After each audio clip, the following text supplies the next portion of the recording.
भगवान बुद्ध के जीवन को कुल 5 हिस्सों में विभाजित किया जाता है और पहला चरण है उनका जन्म और पालन पोषण, जिसका प्रतीक माना जाता है कमल और सांड।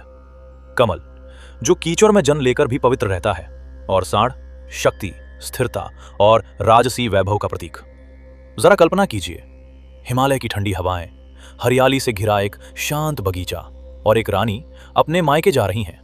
साल है लगभग 563 ईसा पूर्व। रास्ते में पड़ता है लुम्बिनी का उपवन, आज का नेपाल।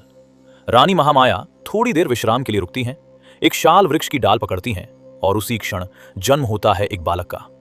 किसी को अंदाजा नहीं था यह पल इतिहास की दिशा बदल देगा। महल में उत्सव छा जाता है। राजा शुद्धोधन गर्व से भर उठते हैं, वंश को उत्तराधिकारी मिल गया। लेकिन कुछ ही दिनों बाद एक ऋषि महल में आते हैं, असित। वे उस शिशु को देखते हैं, गंभीर हो जाते हैं और उनकी आंखें भर आती हैं। राजा घबरा जाते हैं, महाराज क्या कोई अनिष्ट है? ऋषि शांत स्वर में कहते हैं, राजन, ये बालक साधारण नहीं है। या तो ये चक्रवर्ती सम्राट बनेगा या फिर संसार को दुखों से मुक्ति देने वाला महान सन्यासी। नाम रखा गया सिद्धार्थ, अर्थ जिसका उद्देश्य अवश्य पूरा होगा। लेकिन हर कहानी की शुरुआत में ही एक परीक्षा छिपी होती है।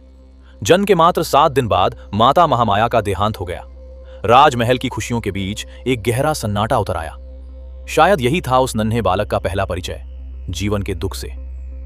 सिद्धार्थ का पालन पोषण हुआ कपिलवस्तु के भव्य महलों में। संगीत, नृत्य, शिक्षा, युद्ध कला, हर सुख उनके कदमों में था। राजा ने ठान लिया था, मेरा पुत्र सिर्फ खुशियां देखेगा, उसे कभी बुढ़ापा, बीमारी या मृत्यु का सामना नहीं करना पड़ेगा। पर क्या सत्य को दीवारों में कैद किया जा सकता है?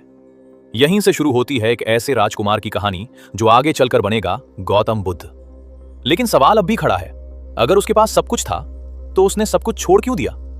अगले भाग में जानेंगे कैसे हुआ गृह त्याग और कौन से थे वो 4 दृश्य जिन्होंने हिला दी उनकी पूरी दुनिया। अगर आप इस ऐतिहासिक यात्रा को अंत तक देखना चाहते हैं तो अभी चैनल को सब्सक्राइब कीजिए